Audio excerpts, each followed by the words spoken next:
고린도후서 1장 12절에 있는 말씀입니다.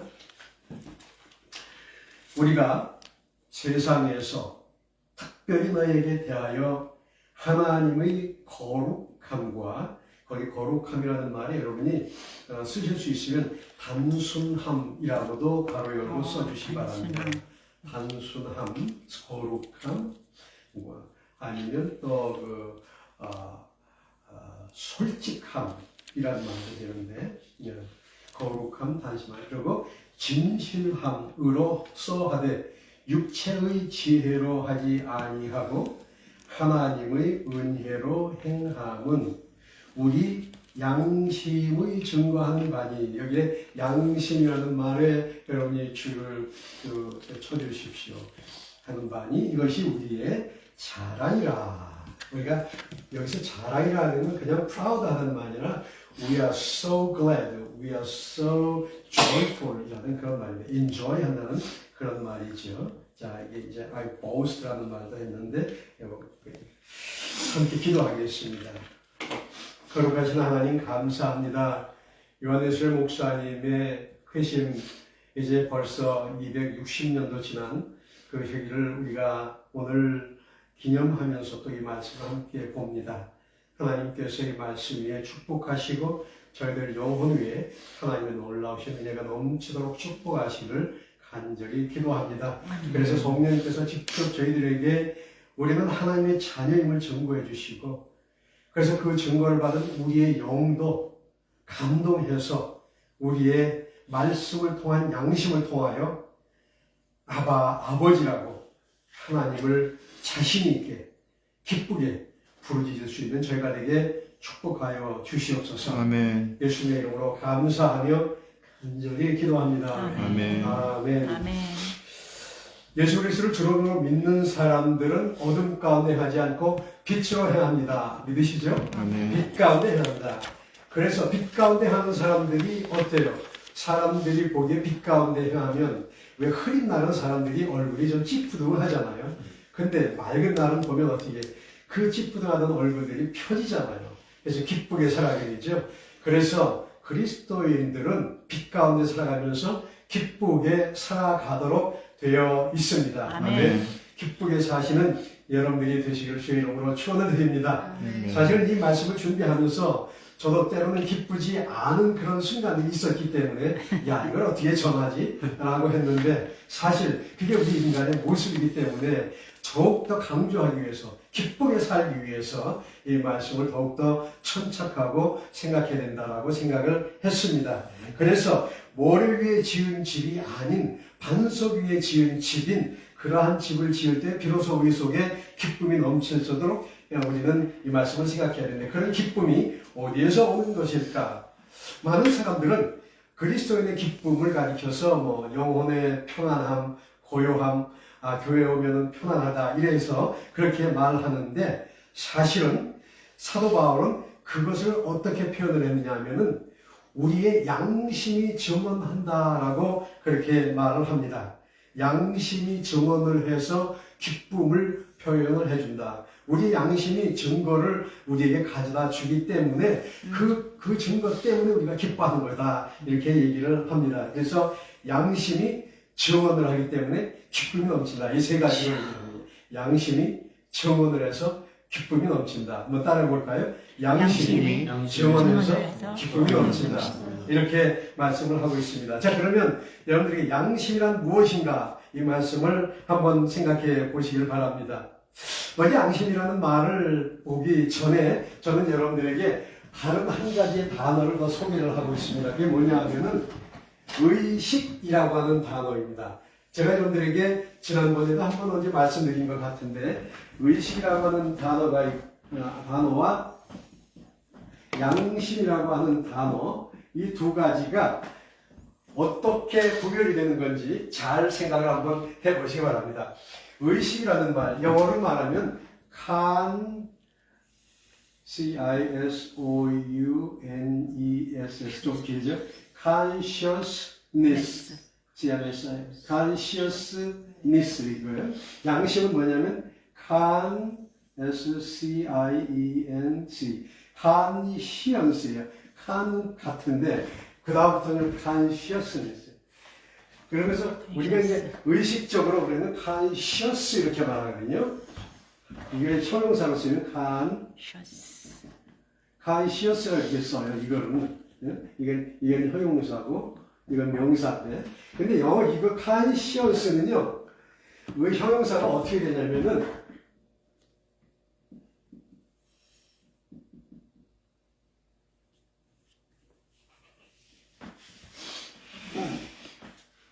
칸시언시언스라고 말해요. T자가 들어가는.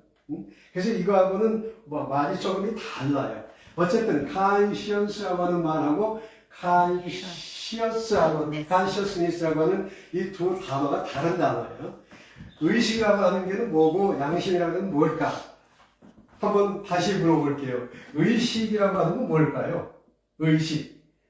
의식은 어떤 뭐 리추얼 이런 게 아니고 그냥 우리의 생각, 의식을 말하는데 그것은 무엇을 의식이라고 말할 수 있을까요? 여러분? 어떤 것을 의식이라고 말할 수 있을까? 예를 들면 남을 의식하고 남을 의식하는 거, 그것도 의식, 남을 의식. 다른 사람이 나를 어떻게 볼까 생각하는 거, 예? 의식. 또 일반적인 지식, 일반적인 지식, 예, 일반적인 지식, 예, 지식.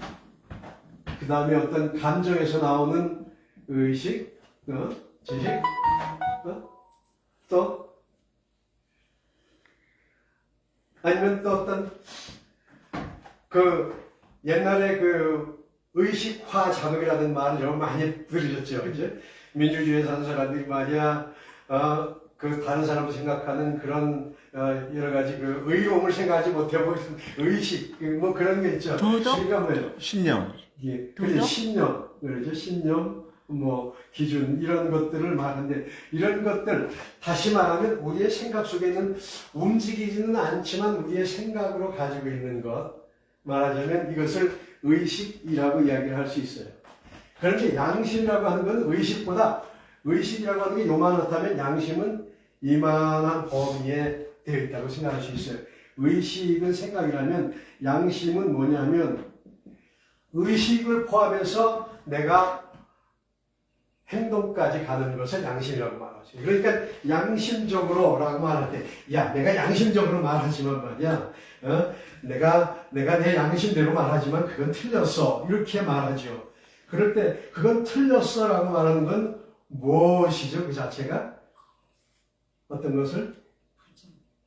그러니까 틀렸어, 맞았어라고 뭐라고? 정죄, 네. 결정, 훈계도 하고 또 그것을 판단하게 하죠. 그렇죠? 네.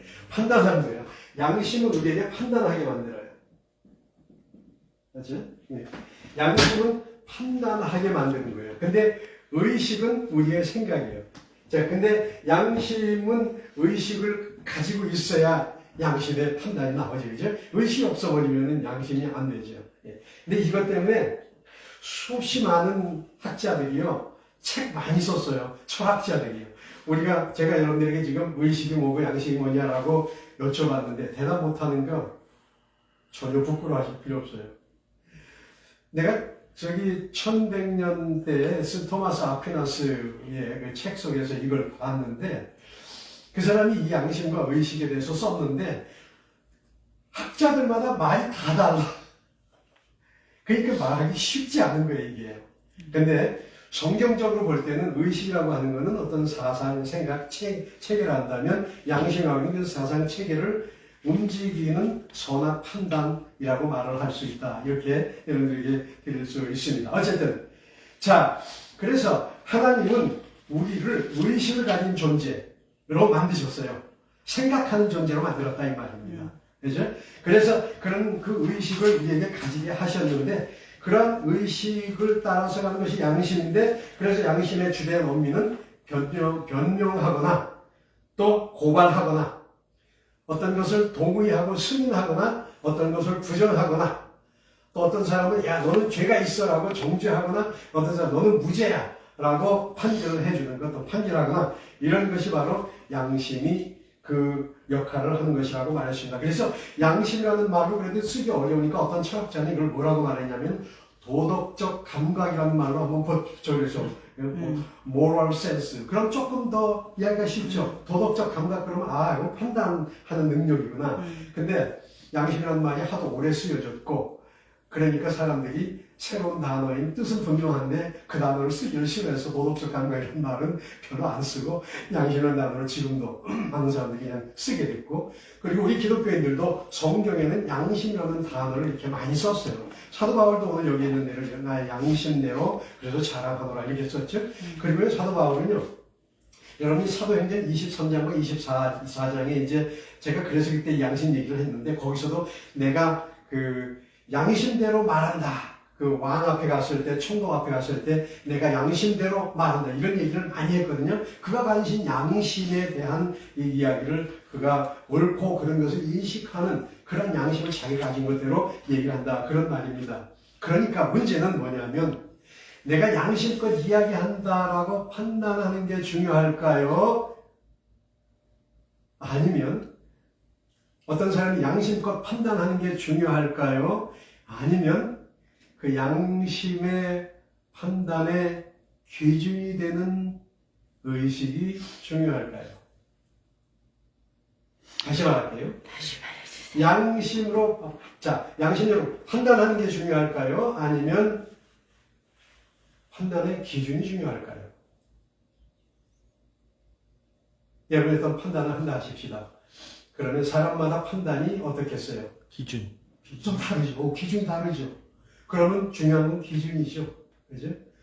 그 양심의 기준에 따라서 사람마다 다 다른 거예요. 이게 문제인 거예요, 이게. 내가 양심대로 말한다 그러지만 그런 거예요. 네 양심은 네 양심이 내 양심은 달라. 이렇게 얘기할 수 있잖아요.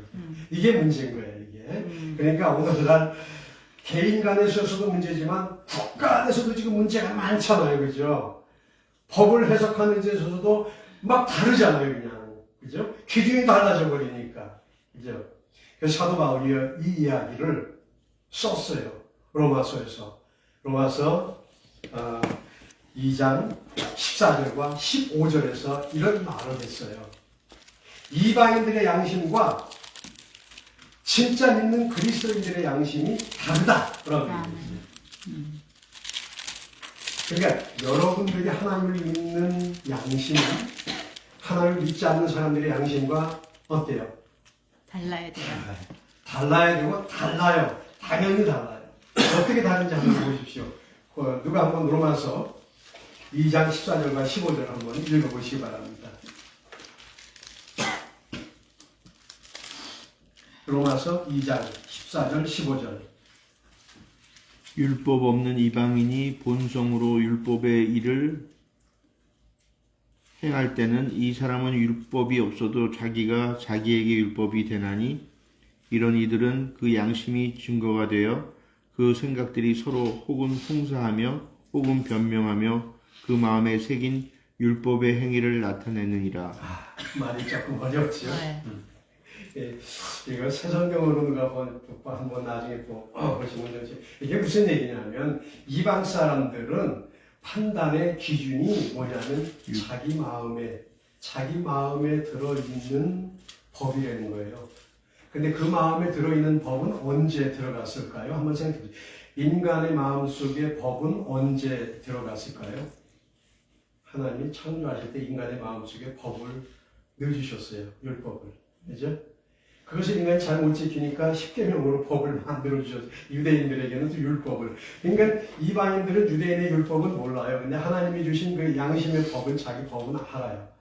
그러니까 그 양심의 법이 있긴 있는데 이것이 시간이 감에 따라서 주변의 영향에 따라서 이게 어떻게 바뀌고 쇠약해지고 연약해지고 그래서 성경에 무슨 양심이 있냐면은 화인 맞은 양심이 있어요. 화인 맞은 양심. 그러니까 양심이라고 하는 것은 변하는 것이죠. 예? 뭐에 따라서? 기준에 따라서.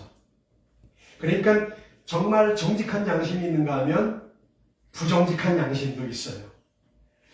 선한 양심이 있는가 하면 악한 양심도 있어요. 오늘 사도 바울의 말에 의하면 이방인의 양심이 있는가 하면 그리스도인의 양심이 있는 거예요. 다른 거예요. 양심이라고 다 똑같은 게 아니에요. 그러니까 지금 미국에서 일어나고 있는 정치계의 모든 사건들 양심이 다 다르니까요.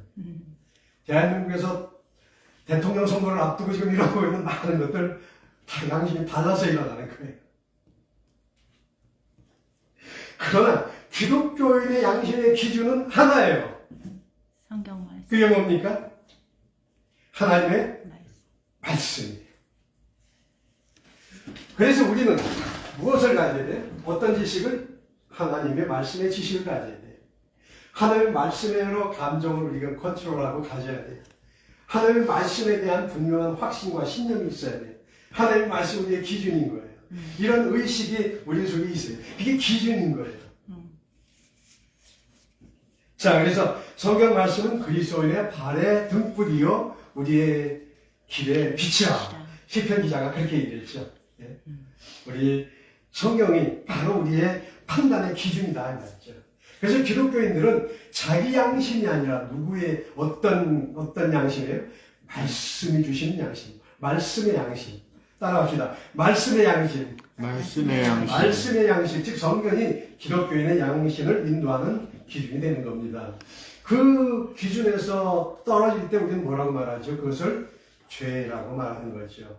그래서 하나님의 말씀을 따라가다가 거기에서 넘어지면 죄 가운데 다시 빠지는 거예요.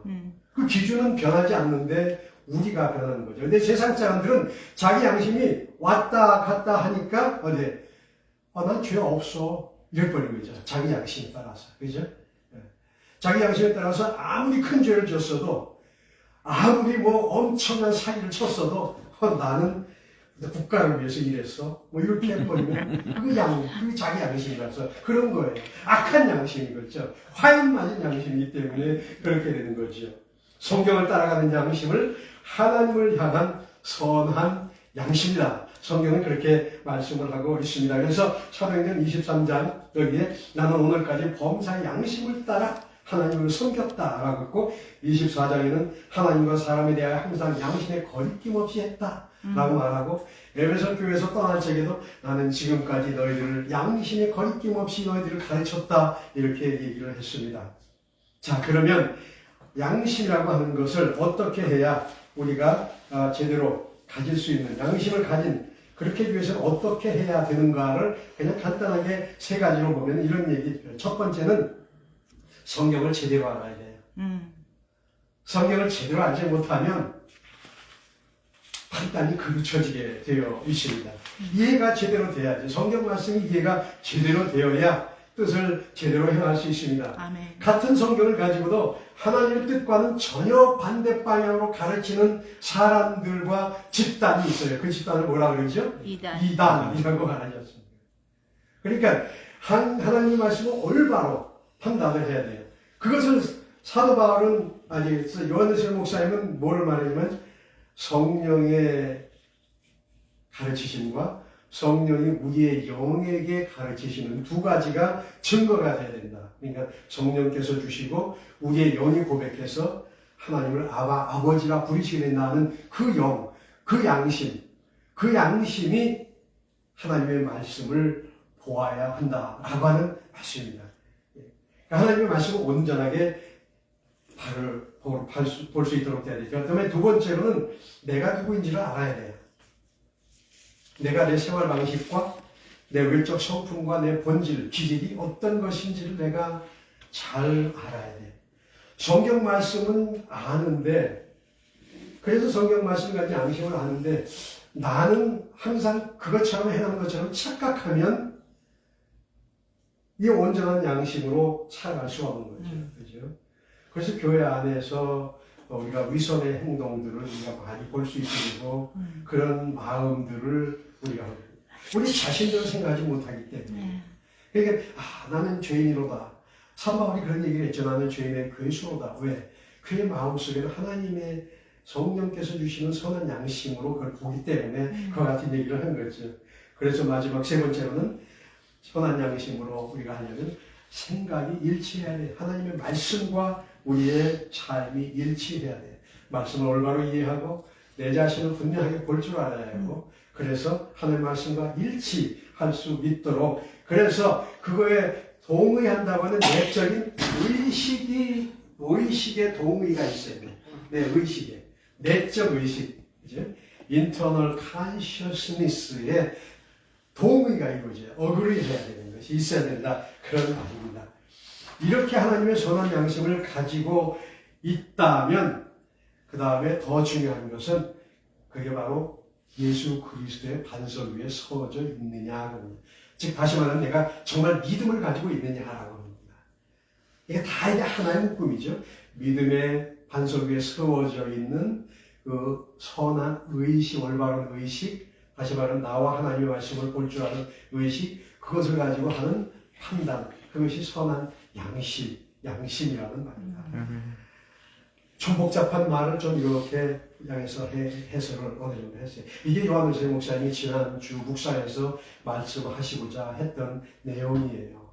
혹시 그 말씀을 좀 그렇구나라고 생각을 하셨죠, 여러분? 네. 말씀을 보면서 조금 더 흐릿한 부분들이 있었을 거예요. 왜냐하면 상당히 긴 문장이 좀 어려운 사실 설교였거든요. 근데 이런 말이죠. 그래서 그 다음에 그렇게 된 사람의 모습을 사도 바울은 갈라디아서 2장 20절에 이렇게 얘기합니다. 그러므로 결론이죠. 한번 누가 읽어보시죠. 갈라디아서 2장 20절에 있는 말씀. 이게 사도 바울이 아주 정말 아주 간절하게 하는 얘기입니다. 누가 한번 읽어보시기 바랍니다. 갈라디아서 2장 20절. 이거는 이 요한세 목사님의 설교에도 굉장히 많이 나오는 구절이에요. 이게 2장 20절. 자, 같이 읽어볼까요? 한 사람이 읽어요. 시작. 내가 그리스도와 함께 십자가에 못 박혔나니 그런즉 이제는 내가 사는 것이 아니요 오직 내 안에 그리스도께서 사시는 것이라. 이제 내가 육체 가운데 사는 것은 나를 사랑하사 나를 위하여 자기 몸을 버리신 하나님의 아들을 믿는 믿음 안에서 사는 것이라. 아멘. 아멘. 자, 여기에 그 윗절 19절을 보면 이렇게 되어 있어요. 내가 율법으로 말미암아 율법을 향하여 죽었나니 이제는 하나님을 향하여 살려 함이니라. 이런 말이 있죠. 이게 바로 자기 자신을 생각하고 하나님의 말씀을 생각하니까 나는 죽을 수밖에 없고 하나님께서 나를 살려주셔서 이제는 어떻게 기초가 누가 돼야 된단 말이에요. 예수 그리스도께서 나를 위하여 죽으신 그리스도께서 기초가 되셔서 그 그리스도 위에 세워진 말씀으로 내가 살아야 된다라고 하는 고백을 하고 있는 것입니다. 예수님을 믿을 때 올바른 의식을 가지고 새로운 신앙의 눈이 열리고 거룩한 빛을 따라가므로 우리는 높이와 깊이를 알 수 없는 그 넓이와 그 폭을 알 수 없는 하나님의 놀라우신 탁월한 그러한 하나님의 놀라우신 은혜를 알 수 있게 되는 것입니다. 그래서 하나님께서는요, 에스겔에게 내가 나중에 너희들의 마음속에 율법을 넣어주겠다라고는 말씀을 하셨는데 그것을 성취하셨다라고 히브리서 8장 10절에서 그렇게 말씀했어요. 내가 나의 율법을 그들의 마음에 두고 그들의 마음에 기록해 주었다라고 했습니다. 어떻게? 예수 그리스도를 통해서 예수 그리스도의 말씀을 통해서 우리에게 주셨다라고 말씀합니다. 여러분도 그러한 말씀의 사람이 되기를 주님의 이름으로 축원드립니다. 그렇게 되기를 바라시겠죠? 아멘. 여러분 그래서 본문에서 바울이 오늘 말씀을 이제 돌아가면은 바울이 뭐라고 말했냐면은 우리가 세상에서 특별히 하나님에 대하여 너희에 대하여 하나님의 거룩함, 아까 제가 단순함이라는 말로 바꾸라고 했고 진실함으로 행하되 육체 지혜로 하지 아니하고 하나님의 은혜로 행한다 라고 이렇게 해서 세 가지 얘기를 했어요. 거룩함, 진실함, 하나님의 은혜. 이 세 가지가 바로 선한 양심을 가진 사람의 모습이라는 얘기입니다. 아까는 선한 양심을 가지기 위해서 기본적인 조건 가운데 우리가 세 가지를 생각을 했었다면, 즉 말씀을 올바로 봐야 되고 내 자신을 생각하고 두 가지가 함께 가야 되고 그래서 예수 그리스도의 바탕 위에 세워야 된다라고 했다면, 이제는 선한 양심을 가진 사람의 모습이 어떤 모습이냐면 첫 번째로는 단순한 모습이다. 여기 또 이 거룩한 모습이다라고 우리는 기록을 했는데, 킹 제임스라고 하는 오래된 거기에 보면은 simplicity, 단순함이라고 이렇게 해석을 했어요. 근데 이게 하기오스라고 하는 단어는 사실 거룩하다 그러는 말인데 사실 그 단순하다라고 하는 게 그냥 어떤 나이브하다, 뭐 부족하다, 아니 그런 의미가 아니에요. 이 단순하다는 말이 뭐냐면 싱글 아이스라고 하는 말이에요. 싱글 아이. 싱글 아이는 뭐예요? 외눈박이라는 말이에요. 외눈박이는 눈 하나로밖에 볼 수 없죠, 진짜로. 근데 두 눈을 가지고 있지만 한 눈을 가진 것처럼 보자. 이게 싱글 아이거든요. 그게 단순함의 의미예요. 그런 단순함은 다시 말하면 거룩함이라는 말이에요. 다시 말하면 이렇게 양심을, 하나님의 양심을 가진 사람의 모습은 거룩한 삶이라. 오로지 단순하게 산다. 어떻게 단순하게 사느냐? 하나님만 바라보고 산다. 시편의 기자가 뭐라고 그러냐면요. 주여, 내가 당신을 바라보는데 나는 당신의 종입니다. 그런데 나는 뭐와 같았냐? 종이 주모의 입을 보는 것처럼 내가 하나님을 바라봅니다. 그랬어요. 그 종은 말이죠. 철저한 종은 다른 생각이 없어요. 두 생각이 없어요. 단순해요. 어떻게 단순해? 주인의 입이 어떻게 돌아가느냐만 본다 그 말이에요. 그게 시편의 기자의 말이에요. 이게 바로 우리가 하나님을 보는 단순함이며 그게 거룩한 것이요. 그 거룩한 삶을 살아야 된다라고 하는 것입니다. 자, 그런데 이 단순한 마음, 이 마음 한 방향만 보고 간다라고 하는 그러한 것이 바로 우리의 목적이 되고 그것이 우리의 삶이 되어야 되는 거예요. 그 다음에 두 번째로 사는 것은 성실함, 진실함이라고 해요.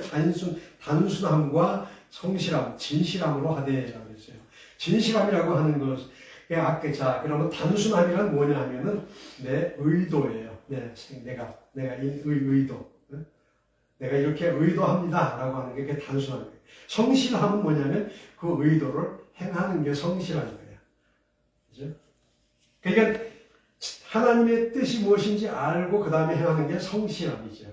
그러니까 단순한 게 있어야 하고 성실한 게 있어야 된다. 그런 말입니다. 그렇지 않으면 어떻게 되느냐?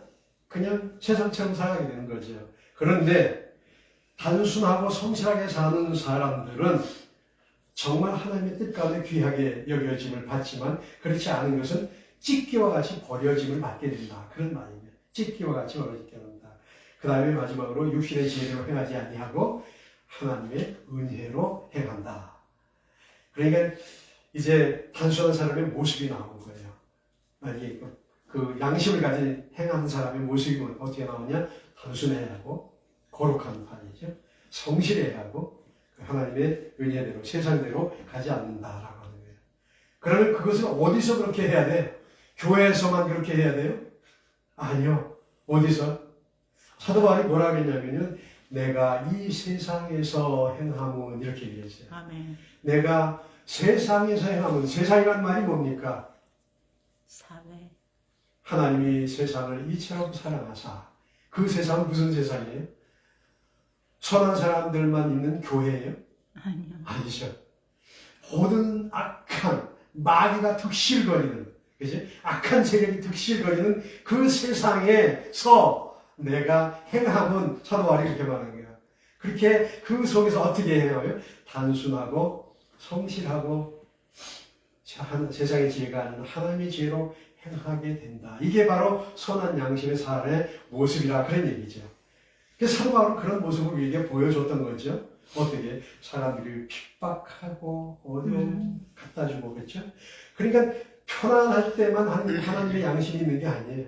어려움과 질병과 고통과 핍박과 위협과 심지어는 순교하면서까지도 하나님의 주신 양심에 따라서 살겠다고 하는 게 이게 하나님이 인정하시는 모습이고 그것을 고린도후서 1장 12절에서 사도 바울은 우리에게 말씀하고 있는 거예요. 선한 양심의 사람이라 라고 이야기를 하고 있는 겁니다. 아멘. 그래서 사도 바울은 그런 얘기 했어요. 나 스펙도 많이 쌓았어.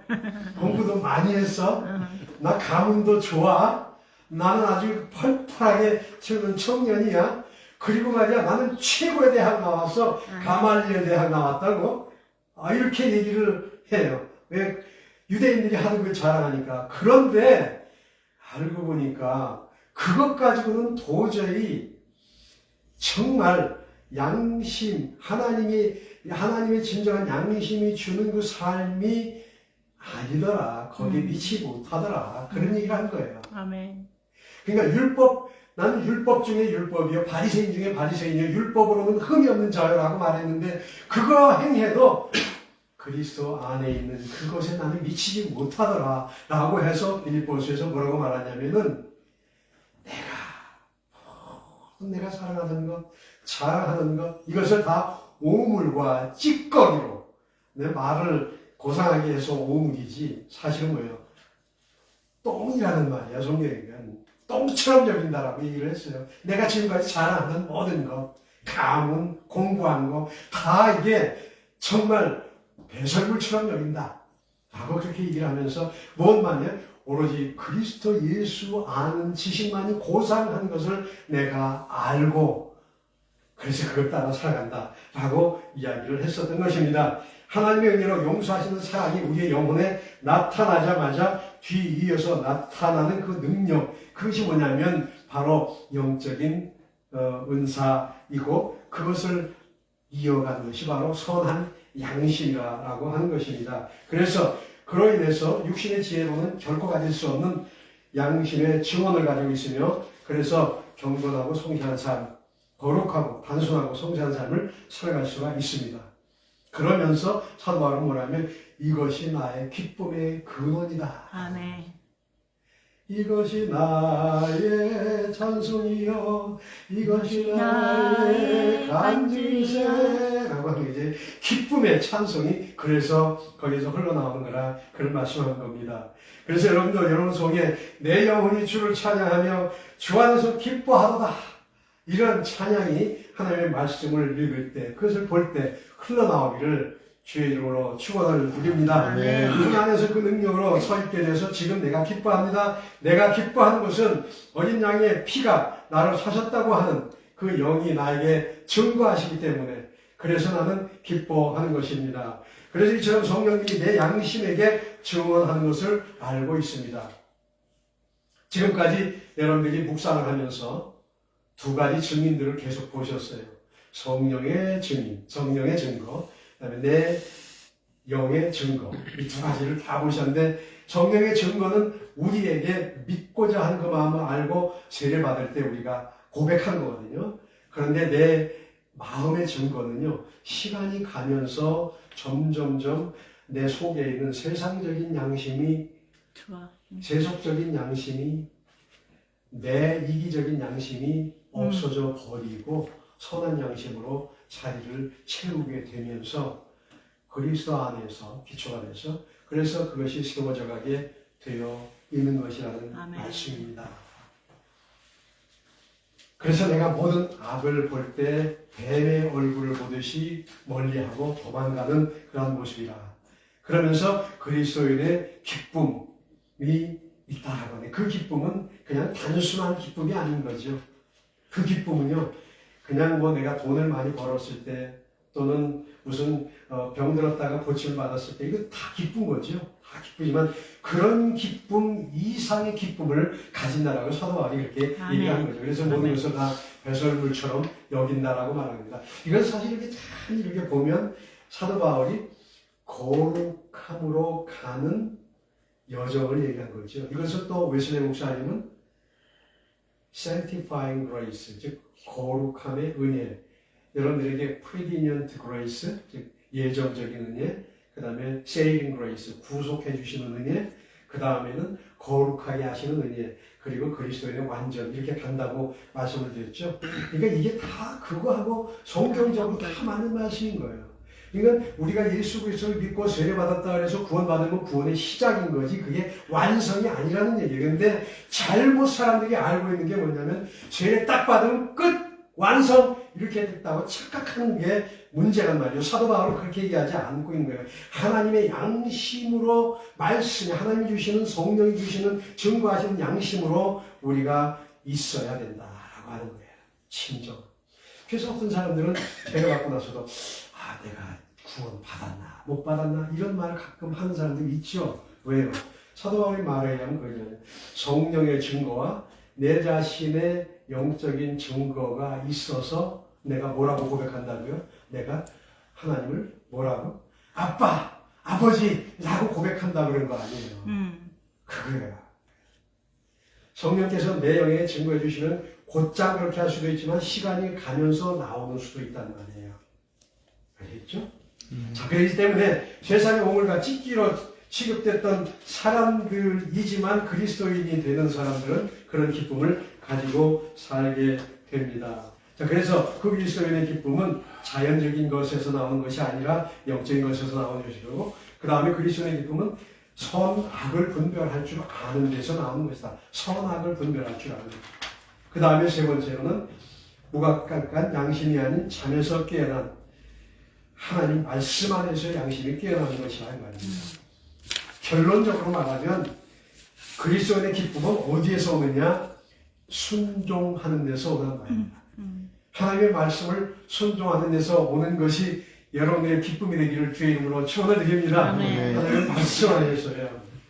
그래서요, 여러분 이 말씀을 보면서 결론을 여러분에게 꼭 드리고 싶은 말씀은 뭐냐면, 그럼 우리의 양심을 올바로 하기 위한 그 기초가 되는 의식은 무엇을 통해서 우리가 가질 수 있느냐? 하나님의 말씀인 성경을 통해서 올 수 있는 겁니다. 하나님의 말씀인 성경. 그래서 요한네스겔 목사님이 말씀을 가지고 평생을 묵상을 할 수 있도록 어릴 때부터 훈련받았어요. 어릴 때부터 주일학교 학생들에게 말씀을 메모리하게 하는 것 굉장히 중요하고요. 우리 자신들도 말씀을 계속해서 메모리하는 게 얼마나 중요한가를 다시 한번 생각하게 됐습니다. 그래서 오늘 제가 여러분들에게 지난번에도 한번 말씀 묵상, 메모리하라고 그거 드렸죠? 가지고 계세요, 여전히? 네. 그거 이제 우리가 실제로 한번 해보십시다. 그게 60개 구절인 것 같은데 그 60개 구절을 한번 외워봅시다. 그래서 첫 번째 주일에는 한 개만 외우세요. 두 번째 주일에는 첫 번째하고 두 번째 거 외우시고, 세 번째 주일에는 첫 번째, 두 번째, 세 번째 거 외우시고, 그렇게 해서 매일같이 그냥 아침에 일어나면 그거 외운 것부터 시작하세요. 그래가지고 한 60일, 이렇게 이제 1년쯤 지나면 52개, 60일 지나면 60개가 내 머릿속에 들어와 있으면 그것만 가지고 어마어마한 능력을 우리는 경험할 수 있게 되는 것을 믿으시기 바랍니다. 아멘. 여러분, 우리 한번 그렇게 해보겠습니까? 아멘. 자신이 없어요? 방법을 가르쳐 드릴게요. 여러분들의 셀폰 있잖아요. 거기다가 녹음을 하세요. 말씀을. 그래가지고 그거 계속해서 듣고 다니세요. 두 번째 날은 2개 녹음하시고 거기다 덧붙여서. 근데 한 50개쯤 되면 그 50개를 어떻게 녹음을 하지? 이제 여러분들에게 녹음을 해드릴게요, 제가. 그래가지고 그걸 매일 들으세요. 들으면서, 그러면서 따로 외우다 보면 우리의 마음속에 그 마음이 우리의 양심이 기초가 되는 거죠. 우리의 의식이 변화가 되는 거죠. 이제 변호사 목사님이 무슨 말씀하는지 그 묵상을 아시겠죠? 말씀이 전 예수 그리스도셨어요. 그것 때문에 우리의 선한 양심으로 가게 된단 말이죠.